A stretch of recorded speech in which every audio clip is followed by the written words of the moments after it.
They called him the Scarred Rogue. For 3 weeks, Corvin Ashvale wandered the territories in rags, pretending to be nothing more than a pack-less drifter with a limp and a broken spirit.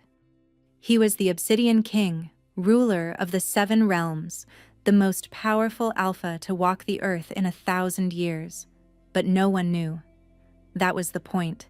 He had come to find a mate, not one who loved his crown, but one who could love the man beneath it.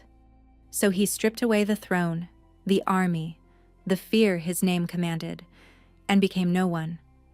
Every Omega he met saw the dirt on his face and turned away. They smelled weakness and sneered. They wanted power, not a limping rogue who couldn't meet their eyes. Every Omega except one. Wren Holloway had nothing. No status, no wealth, no wolf of her own. But she had something far rarer. She had a heart. And that heart was about to change the fate of an empire. The Silver Pine Valley sat nestled between 2 mountain ranges, perpetually shrouded in mist. It was a place where the old ways still ruled, where bloodlines determined worth, and an Omega without a powerful mate was barely considered alive. Wren Holloway knew her place in this hierarchy.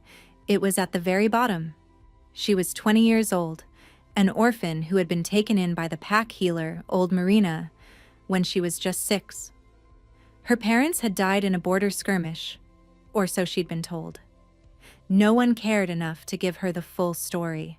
She was just another mouth to feed, another pair of hands to grind herbs and wash bandages. Wren had never shifted. Her wolf was silent, dormant, a flicker so faint that most wolves couldn't even sense it. In a world where your wolf defined your rank, having none made you invisible. Or worse, a target. "Wren, where are those poultices?"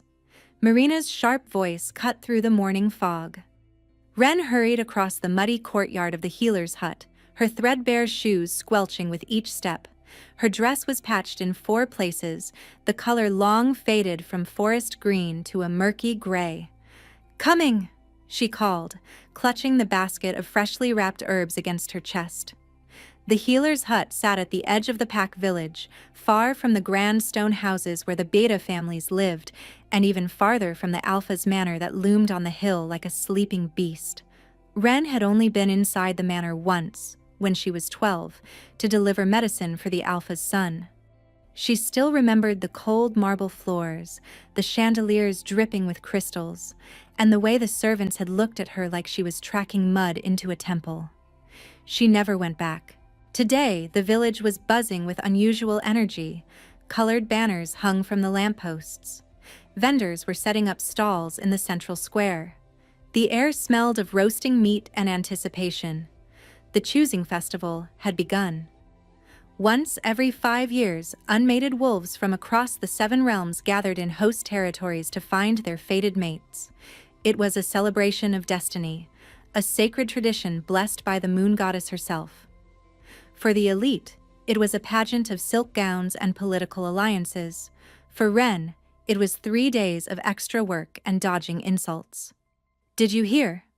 A voice dripping with false sweetness floated from across the square. "They say the Obsidian King himself might attend this year. Can you imagine? The king, here in Silverpine." Wren didn't need to look to know who was speaking.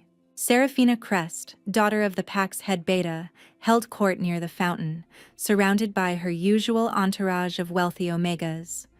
Seraphina was stunning, mahogany hair that fell in perfect waves, amber eyes lined with gold powder, and a figure draped in a crimson dress that cost more than Wren would earn in a decade. She was everything Wren was not. Powerful, beautiful, and desired. "I've been preparing for months," Seraphina continued, examining her manicured claws. "When the king arrives, I'll be the first Omega he sees, and when he smells my lineage, he'll forget every other woman exists." Her friends giggled, casting glances toward Wren, who was trying to slip past unnoticed. "Oh, look." Seraphina's voice sharpened. "The little ghost is haunting the square again. Tell me, Wren, are you here for the choosing? Planning to find a mate?" Ren kept her head down, walking faster. "Don't be cruel, Sarah," another Omega, Opaline March, said with mock sympathy. "She doesn't even have a wolf. What alpha would want a broken vessel? She'd be better off mating with the livestock." Laughter erupted from the group. Ren's cheeks burned, but she didn't respond. Words were weapons she couldn't afford to wield. One wrong look at a beta's daughter and she'd be thrown out of the pack entirely. She reached the edge of the square when Seraphina's voice rang out one last time. "Stay away from the festival grounds, Ghost. The king is coming, and we don't want him thinking Silverpine keeps defective strays." Ren's hands trembled around her basket. She didn't belong here. She knew that. But somewhere deep inside, in a place she barely acknowledged, a tiny ember of hope still burned. Maybe, just maybe, the moon goddess hadn't forgotten her. But hope was dangerous in Silverpine Valley, and Ren was about to discover just how dangerous. The forest behind the healer's hut was Ren's sanctuary. When the whispers became too loud and the stares too sharp, she would slip between the ancient pines and lose herself among the moss-covered stones and trickling streams. The wolves of Silverpine rarely ventured this deep. They considered it beneath them, a wild place with no status to offer. That was precisely why Ren loved it. She was gathering moon petal blossoms near the creek when she heard it. A low groan, almost swallowed by the wind. Ren froze, her fingers still wrapped around a delicate stem. The sound came again, weaker this time, somewhere to her left. She should have run. Every instinct told her that unknown sounds in the deep woods meant danger. Rogues, ferals, creatures that didn't answer to any pack. But something in that groan tugged at her chest, a thread of pain that resonated with her own. She followed it. Behind a fallen oak, half buried in dead leaves, lay a man. He was filthy. His clothes were torn, his dark hair matted with mud and what looked like dried blood. A jagged scar ran down the left side of his face, disappearing beneath his jaw. His right leg was bent at an awkward angle, and his breathing was shallow, labored. A rogue. Packless. Worthless. Ren's logical mind screamed at her to leave. Helping a rogue was forbidden. If anyone found out, she would be punished. Or worse, cast out to become a rogue herself. But then he opened his eyes. They were the color of a winter storm. Gray with flecks of silver, filled with pain, but also something else. Surprise. As if he hadn't expected anyone to find him. As if he hadn't expected anyone to care. "Please," he rasped, his voice barely a whisper. "Water." Ren's hands moved before her mind could stop them. She pulled the water skin from her basket and knelt beside him, lifting his head gently and pressing the opening to his cracked lips. He drank desperately, his throat working, his eyes never leaving her face. "You're hurt," Ren said softly, assessing the wound on his leg. It wasn't broken, but something had slashed deep into the muscle. Infection was already setting in, the skin around the gash an angry red. "This needs treatment. I can help, but I need to bring supplies. Can you stay here until nightfall?" The man stared at her, his brow furrowing. "Why?" he asked, his voice hoarse with disbelief. "You don't know me. I'm a rogue. I'm nothing." Ren felt something twist in her chest. "No one is nothing," she said quietly. "Stay hidden. I'll come back." She rose to leave, but his hand caught her wrist. Not roughly, but with a desperation that made her pause. "What's your name?" he asked. She hesitated. Names had power, but something in his storm-gray eyes made her answer. "Ren." He held her gaze for a long moment. "Ren," he repeated, as if committing it to memory. "I won't forget this." She didn't know it then, but those words were a promise, and the Obsidian King never broke his promises. Ren returned at dusk, her heart hammering against her ribs. She had stolen supplies from Marina's stores, antiseptic salve, clean bandages, a vial of pain-numbing tincture. If the old healer discovered the theft, Ren would lose everything. Her place in the hut, her meager meals, the only life she had ever known. But she couldn't abandon him. The rogue was where she had left him, though he had dragged himself upright against the fallen oak.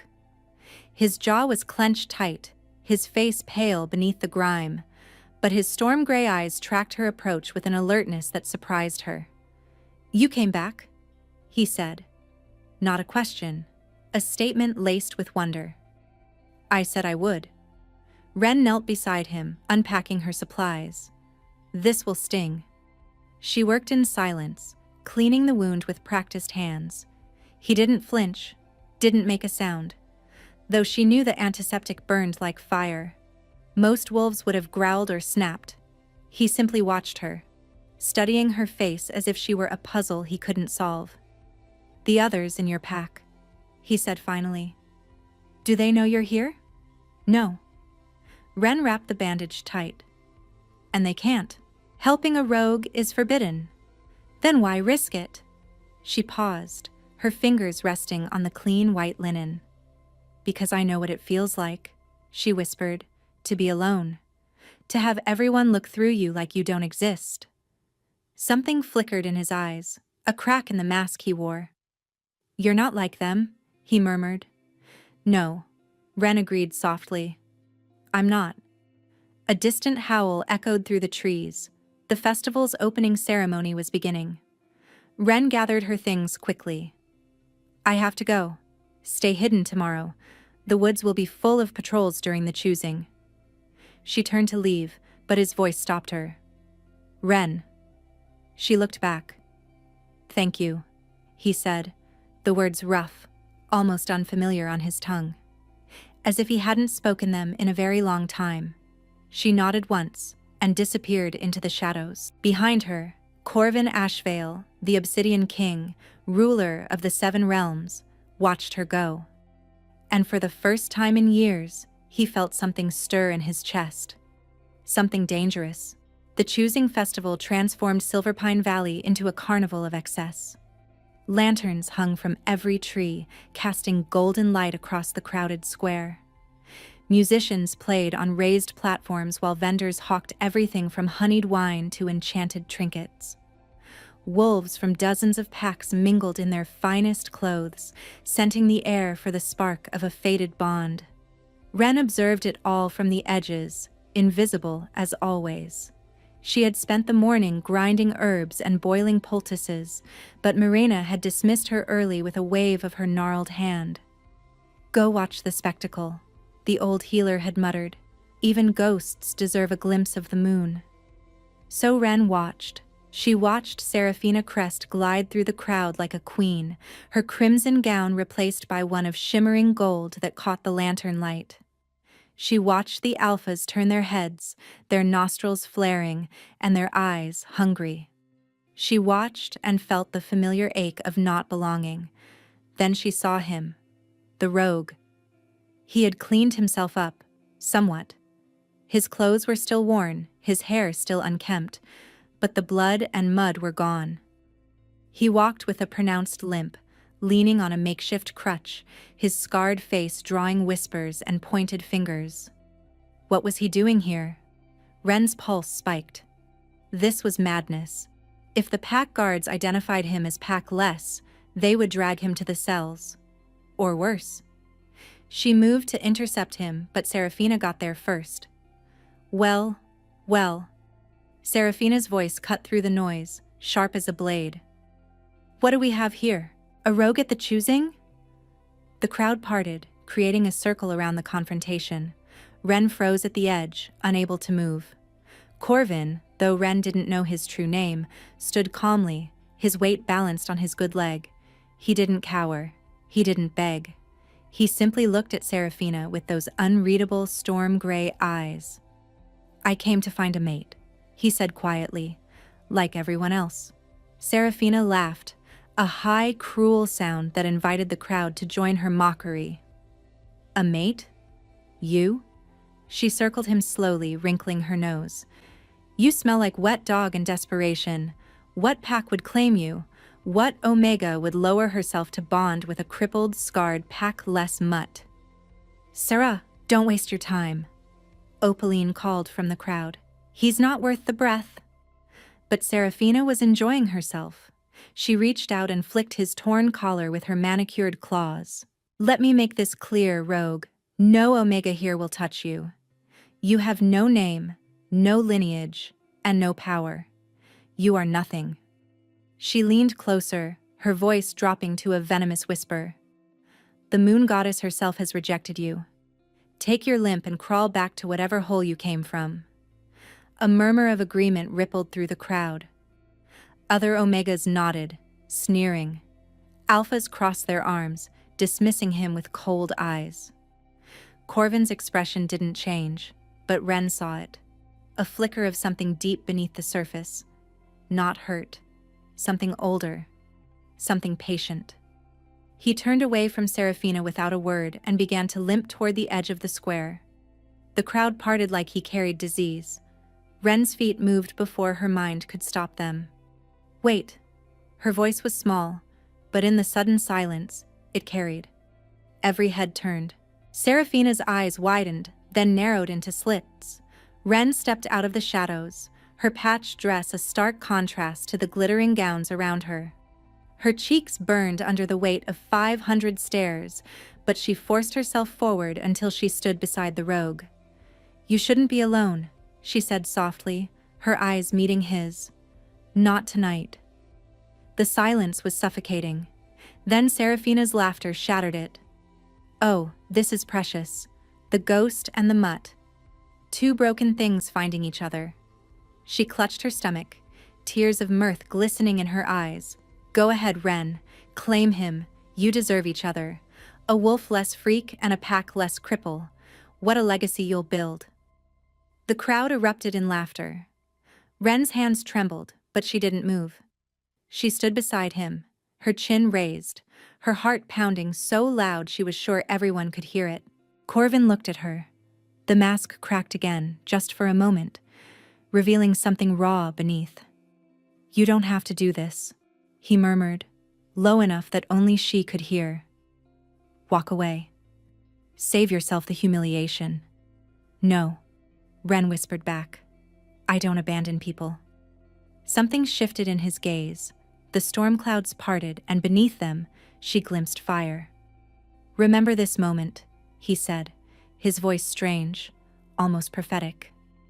"Remember who stood with you, and who stood against you."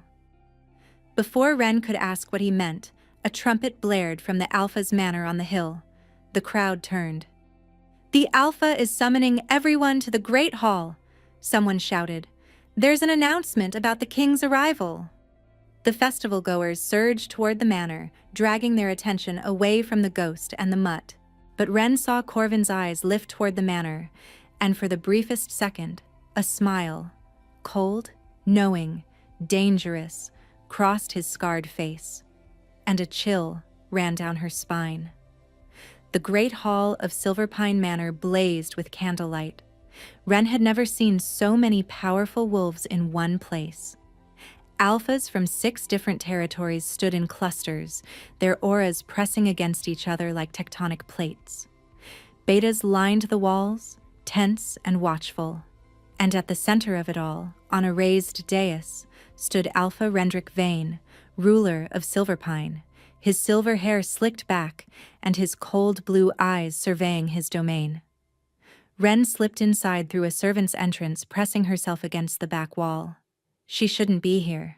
Omegas without status weren't permitted at formal gatherings.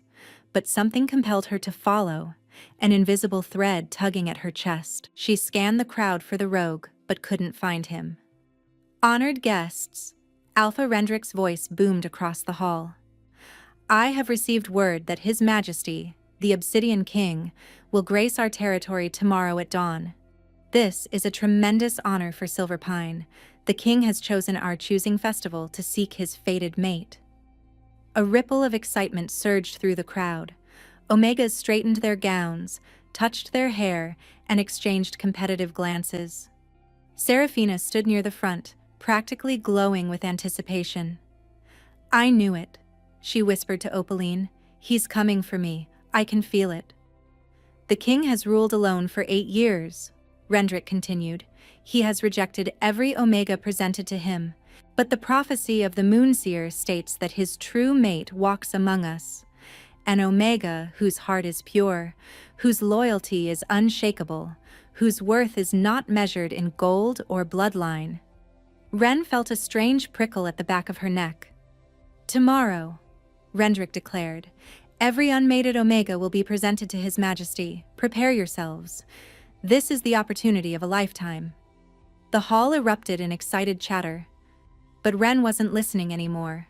She was looking at the balcony above the dais, shrouded in shadow, a private alcove accessible only through servant passages that few knew existed. Someone was standing there, a figure in dark clothes, leaning against the railing, watching the proceedings with an air of detached amusement. The candlelight didn't reach his face, but Ren could feel his gaze. It was locked on her. Her breath caught. The thread in her chest pulled tighter, almost painful. Then the figure stepped back and vanished into the darkness. Ren's heart was racing. She didn't understand what was happening, but every instinct screamed that something monumental was about to unfold. "Ren!" She jumped. Old Marina had appeared beside her, her weathered face creased with concern. "What are you doing here, child? This is no place for you." I was just... "Come." Mirena took her arm, steering her toward the exit. "Whatever you think you saw, forget it. The games of kings and alphas are not for the likes of us." But as Ren was led away, she looked back one last time. The balcony was empty. Yet the feeling remained. The sensation of being seen, truly seen, for the first time in her life. And somewhere in the shadows, Corvin Ashvale watched the girl with the pure heart disappear through the servant's door. Tomorrow the mask would fall. Tomorrow she would learn who had been kneeling in the dirt before her. And the wolves who had laughed would learn what it meant to mock a king. Dawn broke over Silverpine Valley like a blade of gold. The entire pack had gathered in the central square, dressed in their finest. A ceremonial carpet of deep purple had been rolled from the main gate to a raised platform where Alpha Rendrick stood, flanked by his betas. Every unmated Omega was arranged in a crescent formation, their faces painted, their gowns immaculate. Seraphina Crest stood at the center, radiant in a dress of woven silver threads that caught the morning light. She had barely slept, spending the night perfecting every detail. This was her moment, her destiny. Ren watched from behind the healer's stall at the edge of the square. Mirena had put her to work preparing smelling salts in case any Omega fainted from excitement. It was a convenient excuse to witness history from the shadows. But Ren's eyes kept drifting to the forest edge, searching for a limping figure that never appeared. Where was he? Had he fled in the night? Had the guards found him? A horn sounded. 3 long blasts that silenced the crowd. "His Majesty approaches," a herald cried. The main gate swung open. A column of riders entered first, warriors in black armor astride massive war horses, their faces hidden behind obsidian visors. They moved with terrifying precision, forming 2 perfect lines that created a corridor through the square. Then came the carriage. It was unlike anything Ren had ever seen, forged from dark metal that seemed to absorb light, pulled by 4 horses whose coats shimmered like liquid shadow. The Ashvale crest blazed on the door. A crown wrapped in thorns, pierced by a single bolt of lightning. The carriage stopped. The crowd held its breath. A footman opened the door, and the Obsidian King stepped out. Ren's heart stopped. He was tall, broad-shouldered, dressed in a coat of black velvet trimmed with silver. His dark hair was swept back from a face that was harshly beautiful, sharp cheekbones, a strong jaw, lips set in a line of cold authority, and a jagged scar running down the left side of his face. No. Ren's knees buckled. She grabbed the edge of the stall to keep from collapsing. It was him. The rogue. The wounded man she had found in the forest. the packless drifter she had bandaged with stolen supplies, the scarred face that had looked at her with wonder when she offered him water. Corvin Ashvale, the Obsidian King, walked down the ceremonial carpet with the easy grace of a predator. His storm-gray eyes swept over the assembled Omegas, cold, assessing, utterly indifferent. Alpha Rendrick dropped to one knee. "Your Majesty, Silverpine is honored beyond measure. Rise." Corvin's voice was deeper than Ren remembered, resonant with command. "I did not come for pleasantries." He stopped before the crescent of Omegas. Seraphina stepped forward, her smile dazzling, her curtsy perfect. "Your Majesty," she purred, "I am Seraphina Crest, daughter of Head Beta Aldrich Crest. I have prepared my entire life for this moment. It would be my greatest honor to—" "I know who you are." Corvin's voice cut through her rehearsed speech like a knife. "You are the Omega who called me a pack-less mutt." His eyes were winter frost. "You told me the moon goddess herself had rejected me. You told me to crawl back to whatever hole I came from." The color drained from Seraphina's face. I didn't— Your Majesty, I didn't know—" "You didn't know I was king." Corvin stepped closer and Seraphina stumbled backward. "Tell me, would you have spoken differently if you had?" Seraphina's mouth opened and closed, no sound emerging. "That is the answer I expected." Corvin turned away from her, addressing the crowd. "I came to this territory in disguise to find a mate worthy of the throne. I walked among you as a rogue, a nobody, a wounded creature in need of help." His gaze swept the assembly. "Do you know how many of you offered aid? How many showed kindness to a stranger with nothing to give in return?" Silence. "One." Corvin turned. His eyes found Ren. The crowd parted, every head swiveling to stare at the small figure in the patched dress clutching a basket of smelling salts. "Her," Corvin said, extending his hand toward her. "She found me bleeding in the forest. She risked punishment to bring me medicine. She stood beside me when every Omega in this square laughed at my scars." Ren couldn't move, couldn't breathe. "Come here, Ren." It wasn't a request. It was a command wrapped in velvet. Her feet moved on their own. The crowd parted before her like water. She felt their stares, shock, disbelief, hatred. But none of it mattered. She stopped before him. Up close, he was overwhelming. His presence pressed against her like a physical force. And beneath it, she felt that thread again. The invisible bond that had pulled her to him in the forest. "You asked me why I helped you," Ren whispered, her voice shaking. "You said you were nothing?" "I remember. I told you no one is nothing." Corvin's expression softened. Just a fraction. Just enough for her to see the man beneath the crown. "And I told you I wouldn't forget." He took her hand. The touch sent electricity racing up her arm. "I, Corvin Ashvale, King of the Seven Realms, claim this woman as my chosen mate."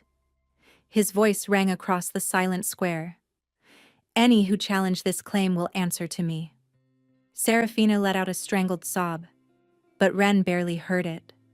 Because Corvin was looking at her like she was the only star in an empty sky. And for the first time in her life, she didn't feel invisible. The journey to the Obsidian Citadel took 3 days. Ren spent most of it in a daze, watching the landscape transform from the misty valleys of Silverpine to the jagged peaks of the Thornback Mountains. The citadel itself was carved directly into the mountainside, a fortress of black stone and iron spires that seemed to pierce the clouds. It was terrifying. It was magnificent. It was her new home. Corvin had been attentive but distant during the journey, handling matters of state with a stream of messengers and advisors who appeared at every rest stop. He checked on her frequently, ensuring her comfort. But there was a wall between them now. The wall of his station. Ren understood. In the forest, he had been a wounded man. Here, he was a king. But on the 3rd night, after the carriage had passed through the citadel's iron gates, and she had been installed in chambers larger than Mirena's entire hut. He came to her. "May I enter?" Ren nearly knocked over a vase. The king of the 7 realms was asking permission to enter a room in his own castle. "Of course, your majesty." "Corvin."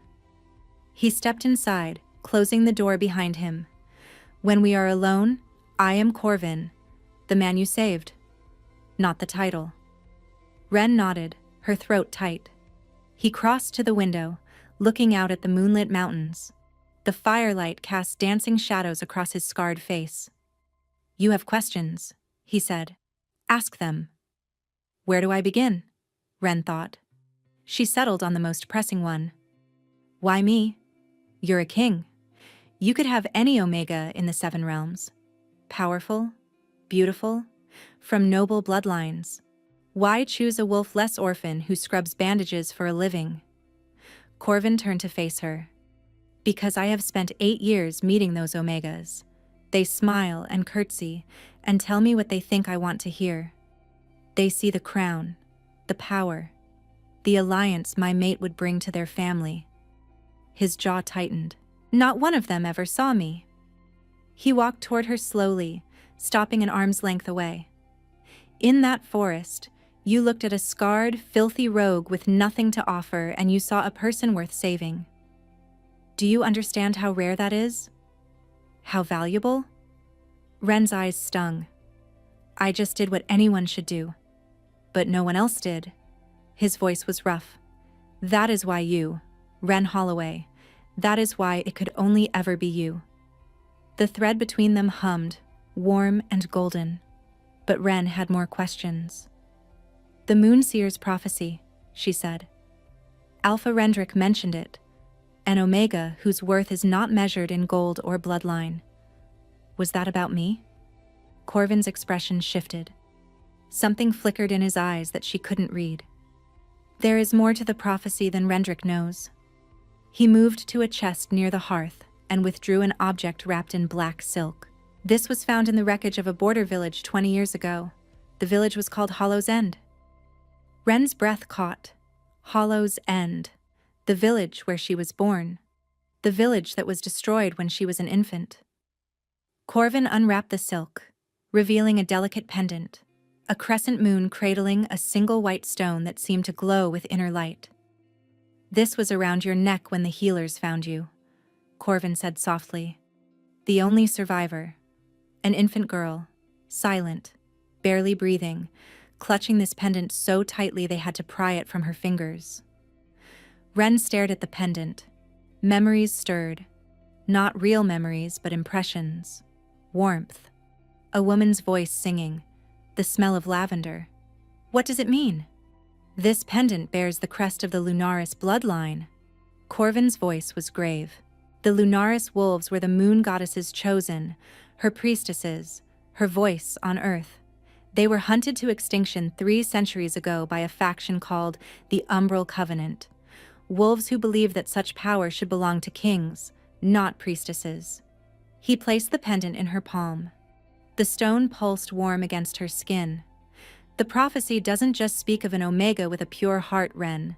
It speaks of the last daughter of Lunaris, a wolf whose power has been sleeping, waiting for the bond that would awaken it." Ren shook her head, backing away. "That's impossible. I don't have a wolf. I've never shifted. I'm broken." "You are not broken." Corvin closed the distance between them, his hands cupping her face. "You were sealed. Your mother placed a powerful seal on your wolf to hide you from the Covenant. But the seal alone wasn't enough. The old Alpha of Silverpine, Rendrick's predecessor, knew what you were. He ordered Wolf's Bane added to your food in small doses, reinforcing the seal, keeping your wolf in a coma.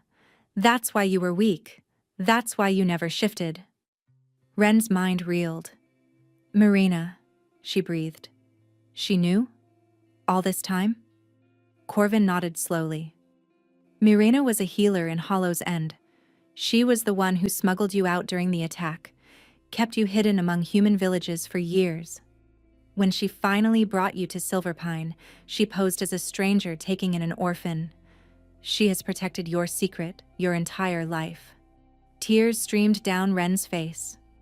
Everything she thought she knew was unraveling. The seal is weakening now, Corvin continued gently. The wolf's bane has been flushed from your system since you left Silverpine. I felt your wolf stir the moment our bond sparked in that forest. How do you know all this? Because the Moonseer told me? Corvin's thumbs brushed her cheekbones. 8 years ago, she came to me with a vision. She said my true mate would be hidden in plain sight. An Omega the world had discarded, whose power slept beneath a lifetime of pain. She said I would find her only if I stripped away my crown and walked among my people as a beggar. So you've been searching for 8 years? I've been searching for you. His forehead touched hers. And now that I've found you, I will burn the world before I let anyone take you from me. The words should have frightened her. Instead, they made her feel something she had never felt before. Safe. But the moment shattered. A knock thundered against the door. Your Majesty. A guard's voice, urgent. Forgive the intrusion, but there's been a breach. Someone has infiltrated the Eastern Tower. They're demanding an audience. Corvin pulled back, his expression hardening into the mask of a king. Who? She claims to be an emissary from Silverpine, Your Majesty. She says she has evidence that the Omega you claimed is a fraud and a traitor. Ren's blood turned to ice. Corvin's eyes met hers, steady, reassuring. Stay here, he commanded. Do not open this door for anyone but me. He strode out, and the door locked behind him. Ren stood alone in the firelight, clutching the pendant of her ancestors. The wolves of Silverpine weren't finished with her. And somewhere in the darkness of the citadel, Seraphina Crest was sharpening her claws.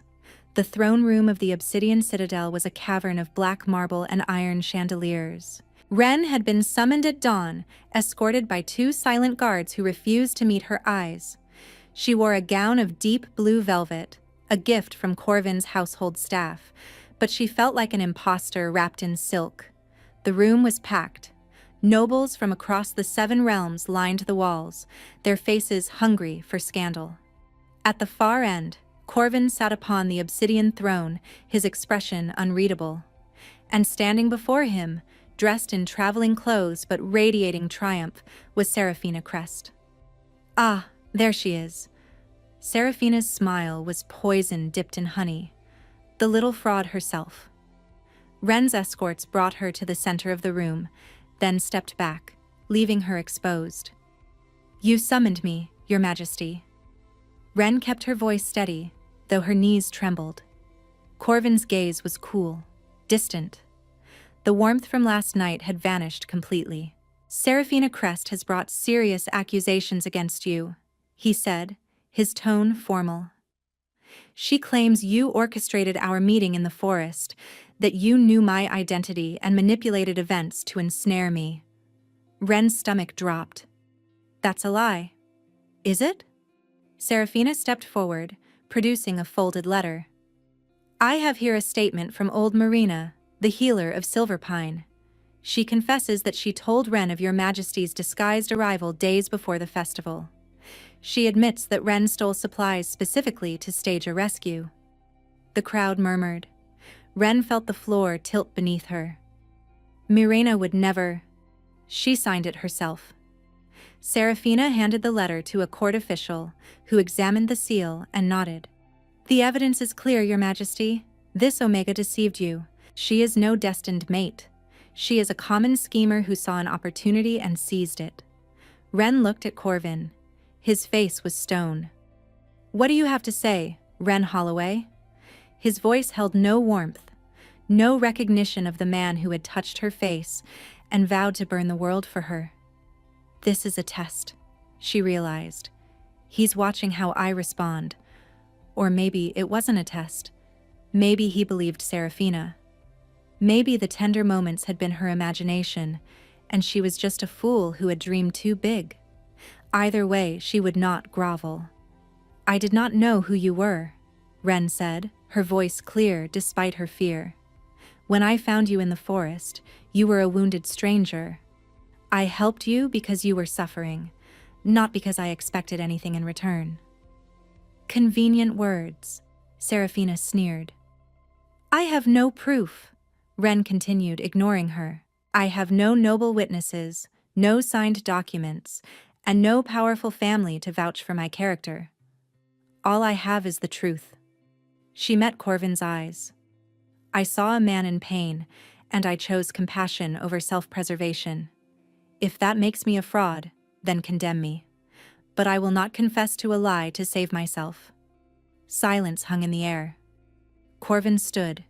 The entire room tensed. He descended from the throne, his boots echoing on the marble, and stopped directly in front of Ren. His storm-gray eyes searched her face. "Seraphina," he said, without looking away from Ren. "Where did you obtain this letter from Marina?" I traveled to Silverpine and—" "You arrived at this citadel less than 12 hours after we did." Corvin's voice was soft, dangerous. "Silverpine is a 3-day journey. How did you acquire a signed confession in that time?" Seraphina's composure cracked. "I sent a messenger ahead." "A messenger who returned with a signed document before you even departed?" Corvin turned now, and his gaze was ablaze. "You forged this letter. You fabricated evidence to destroy an innocent woman because your pride could not accept that a king chose someone other than you." "No, Your Majesty, Guards." Corvin's voice was ice. "Seize her." 2 armored figures stepped forward, gripping Seraphina's arms. She struggled, her face contorted with fury. "You can't do this. My father is head beta of Silverpine. This is an outrage." "Your father's rank means nothing in my kingdom." Corvin returned to the throne but remained standing. "Seraphina Crest, you are charged with forgery, slander against the crown's chosen mate, and contempt of royal authority. You will be held in the Eastern Tower until your trial." As the guards dragged her away, Seraphina's eyes locked onto Ren with pure hatred. "This isn't over," she hissed. "You think you've won? You're nothing. A wolf-less ghost playing dress-up. When the Umbral Covenant learns what you are, they'll tear you apart, and I'll be there to watch." The doors slammed shut behind her. The throne room buzzed with shocked whispers, but Ren barely heard them. Her mind was stuck on 3 words. Umbral Covenant, the faction that had hunted the Lunaris bloodline to extinction. Corvin stepped down from the dais and took her hand.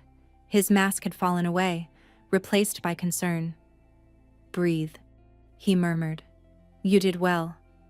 "She knows," Ren whispered. "About my bloodline. She knows. And she's going to tell them." Corvin's jaw tightened. "Then we need to accelerate your training. Your power must awaken before they come." "And if it doesn't?" He squeezed her hand. "Then I will stand between you and every wolf in the 7 realms." His eyes burned with fierce promise. "You are not alone anymore, Ren. Whatever comes, we face it together." But even as his words warmed her, a cold wind seemed to blow through the throne room. The storm was coming, and Ren wasn't sure she was ready to survive it. 3 weeks passed in a blur of training and transformation. Corvin had assembled the finest teachers in the 7 realms, combat masters, historians, wolf speakers who specialized in awakening dormant beasts. Ren trained from dawn until her muscles screamed, studying the history of her bloodline by candlelight until the words blurred. Her wolf remained silent, but something was stirring. She felt it in moments of high emotion, a heat in her chest, a pressure behind her eyes, a shadow moving just beneath the surface of her consciousness. The pendant pulsed against her skin, growing warmer each day. "You're close," Corvin told her one evening, watching her practice combat forms in the training yard. "I can sense her. Your wolf is pushing against the seal." "Then why won't she break through?"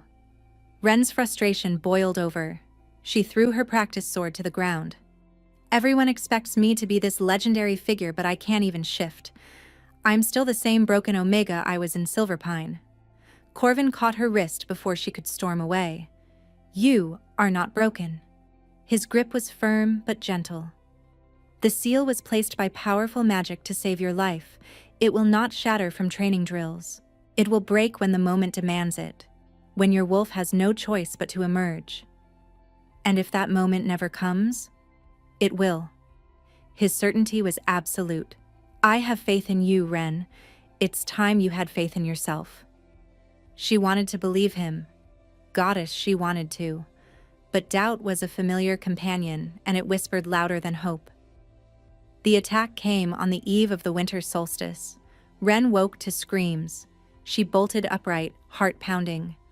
Through her window she saw fire, orange flames licking the outer walls of the citadel, dark shapes pouring through a breach in the eastern gate. The door burst open. A guard, bloodied and pale, staggered in. "My lady, you must hide. The Umbral Covenant. They've breached the citadel." An arrow took him through the throat. He collapsed, and behind him stood a figure in black robes, face hidden behind a mask of polished bone. "Found you," the figure rasped. Ren didn't think. She grabbed the practice sword from beside her bed and swung. The blade connected with the assassin's arm, drawing blood. He snarled and lunged, but Ren was already moving, weeks of training taking over. She ducked under his strike, drove her elbow into his ribs and ran. The corridors were chaos. Servants fled screaming. Guards clashed with robed invaders. The smell of smoke and blood choked the air. Ren ran toward the throne room, toward Corvin. She found him in the Great Hall, fighting back-to-back with his onyx guard against a tide of Covenant soldiers. He moved like death incarnate, his sword carving through enemies with brutal efficiency. But there were too many. "Corvin!" He turned at her voice, and in that moment of distraction, an arrow flew toward his exposed back. "No!" Ren didn't think. She threw herself forward, hands outstretched, as if she could somehow stop the projectile with sheer will. And something inside her exploded. A wave of silver light erupted from her palms. It struck the arrow mid-flight, disintegrating it instantly, then expanded outward in a shockwave that threw every Covenant soldier off their feet. Ren collapsed to her knees, gasping. The pendant around her neck was blazing, the white stone burning like a captured star. And in her mind, finally, beautifully, a voice spoke. "I am here." It was ancient. It was powerful. It was hers. Ren threw back her head and screamed, but the sound that emerged was a howl. Her bones cracked, her skin rippled. Silver light consumed her vision. When she opened her eyes again, she was standing on 4 legs. Her fur was the color of moonlight on fresh snow. Her eyes glowed like twin moons. She was smaller than Corvin's wolf form, but the power radiating from her made the air itself tremble. The Lunaris wolf had awakened. The remaining Covenant soldiers froze, staring at the creature that had emerged from the slight woman they had come to kill. Corvin shifted beside her, his wolf form massive and black as midnight. He pressed his flank against hers, not in dominance, but in partnership. Together, his voice echoed in her mind through the mate bond. Together, she agreed. They attacked.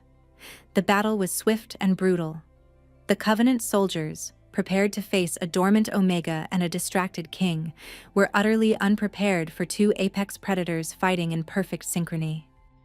Ren moved on instinct, her wolf guiding her, centuries of ancestral knowledge flowing through her veins. When the last enemy fell, silence descended on the Great Hall. Ren shifted back, collapsing against a pillar, her body trembling with exhaustion. Corvin was beside her instantly, wrapping his coat around her naked form. "You did it," he breathed, awe and pride blazing in his eyes. "Ren, you were magnificent." She laughed weakly, tears streaming down her face. "I heard her, my wolf.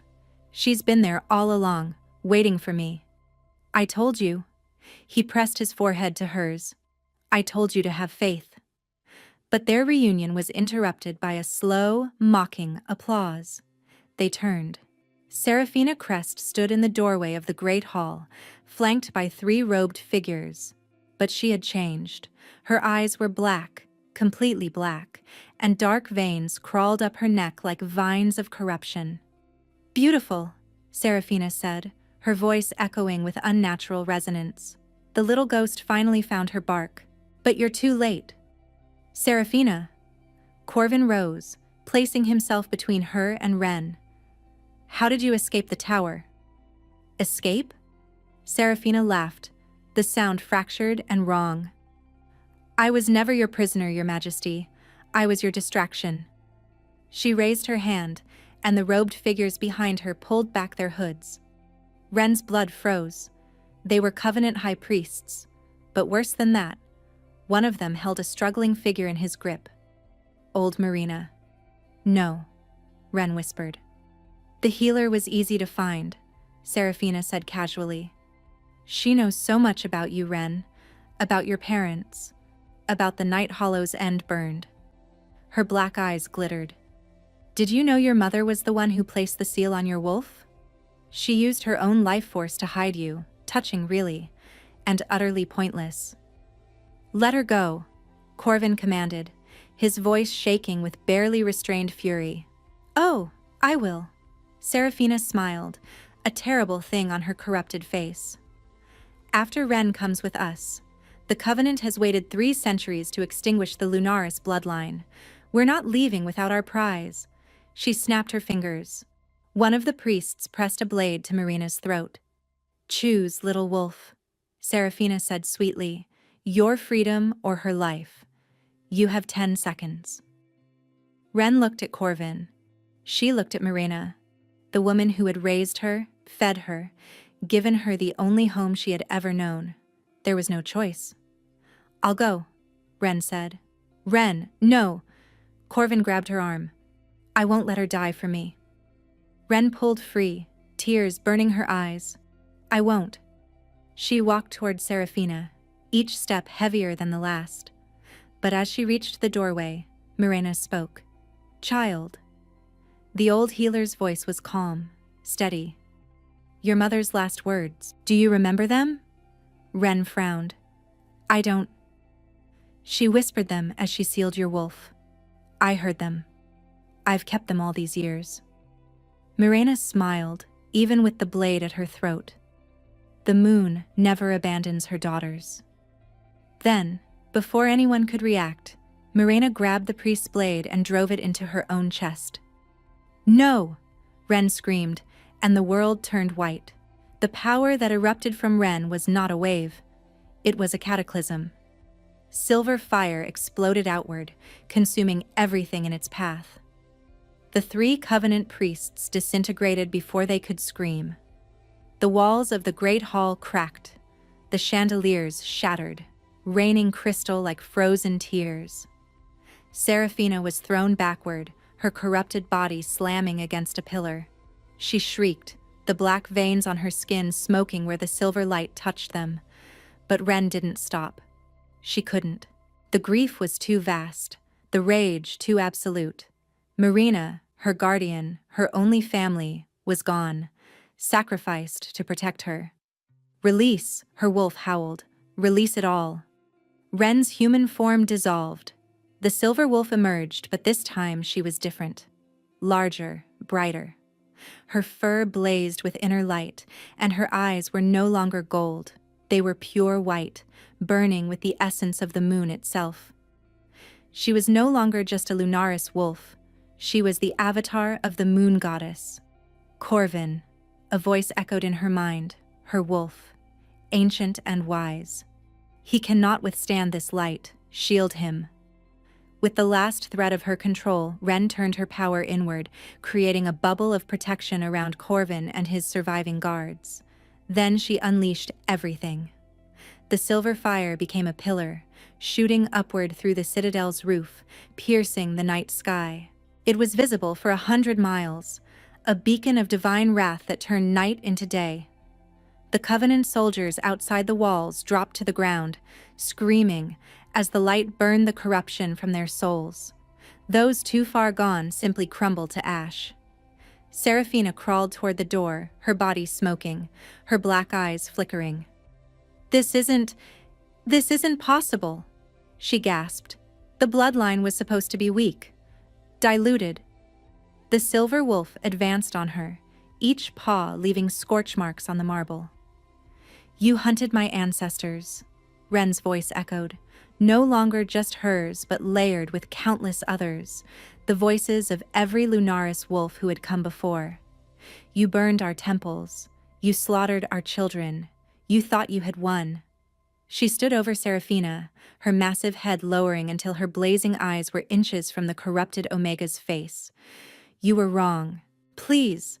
Serafina sobbed, all her cruelty stripped away, leaving only a terrified girl who had chosen the wrong side. "Please, I didn't know. I just wanted to matter. You wanted power." The wolf's voice was cold. "Now witness true power." Ren opened her jaws. Serafina screamed. And then, Ren closed her mouth. She stepped back. "Death is too easy for you," Ren said. "You will live. You will remember. And every day you will know that the wolf-less ghost you mocked now holds your fate in her claws." She turned away, the silver light slowly fading. Behind her, Serafina collapsed, weeping, broken in a way no healer could mend. The battle was over. When Ren shifted back, she fell immediately. The power had drained everything, every reserve, every spark of energy. But Corvin caught her. He always caught her. "Marina," Ren whispered, tears streaming down her face. "She's gone. I know." Corvin held her tight, his own voice rough with grief. "I know, my love. She died protecting you. She died with purpose. It's not fair. No, it's not." He pressed his lips to her hair. "But you honored her. You ended the Covenant's centuries of terror. You did what generations of Lunaris wolves could not." Ren looked up at him, exhausted, grief-stricken, but alive. "What happens now?" Corvin cupped her face in his hands. "Now," he said, "we finish what we started. Together." He kissed her. The mate bond, already strong, flared into completion. Golden light wrapped around them both, sealing them together in a way that transcended flesh and blood. When they finally pulled apart, Ren felt different, whole. The moon was setting over the ruined citadel, but in the east, the first light of dawn was breaking. A new day was beginning, and Ren Holloway, orphan, Omega, ghost, was ready to face it. 1 month later, the 7 realms gathered at the Obsidian Citadel. The repairs had been swift.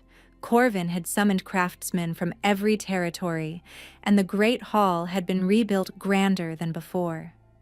But the true transformation was not in the stone and iron. It was in the people who filled it. Ren stood before the mirror in her chambers, barely recognizing her reflection. Her gown was silver white, woven with threads of moonstone that caught the light like captured stars. Her pale hair was swept up in an elaborate arrangement, crowned with a circlet of white gold and diamonds. Around her neck hung her mother's pendant, warm against her skin. "You've come far, little one," her wolf murmured. "We've come far," Ren corrected. A knock at the door. "It's time, my lady," a servant called. Ren took a deep breath and walked out to meet her destiny. The throne room was packed to capacity. Nobles, alphas, betas, omegas, representatives from every pack in the 7 realms stood witness. At the front, the Council of Elders waited, ancient and solemn, and on the dais, Corvin stood beside 2 thrones. 2. Ren walked down the aisle, her head high and her steps steady. She passed faces she recognized. Lords who had doubted her, ladies who had whispered behind her back. She passed Serafina Crest, now stripped of rank and title, standing in the back in simple gray clothing. The corruption had left its mark, Her once lustrous mahogany hair was now streaked with white, and faded dark veins crawled visibly up her neck like permanent scars. Her eyes were empty, her spirit shattered beyond repair.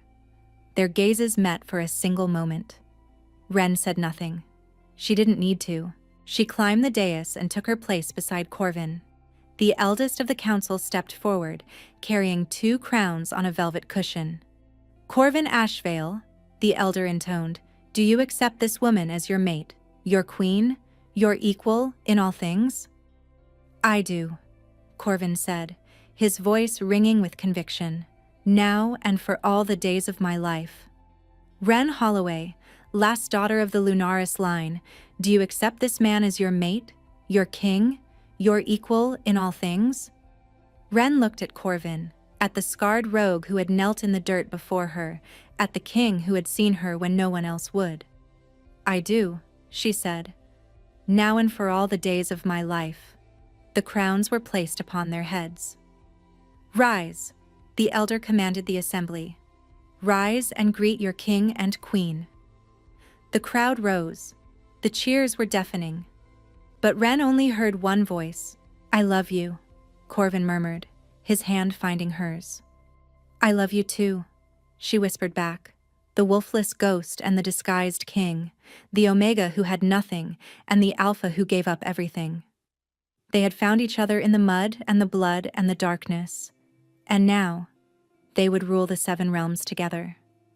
The moon never abandons her daughters. Marina's words echoed in Ren's heart as she looked out at her new kingdom. For the first time in her life, Ren Holloway was exactly where she belonged. If you loved this story and want more tales of hidden kings, triumphant omegas, and fated mates, smash that like button, subscribe to the channel, and hit the notification bell so you never miss a new story. Thanks for listening, and I'll see you in the next one.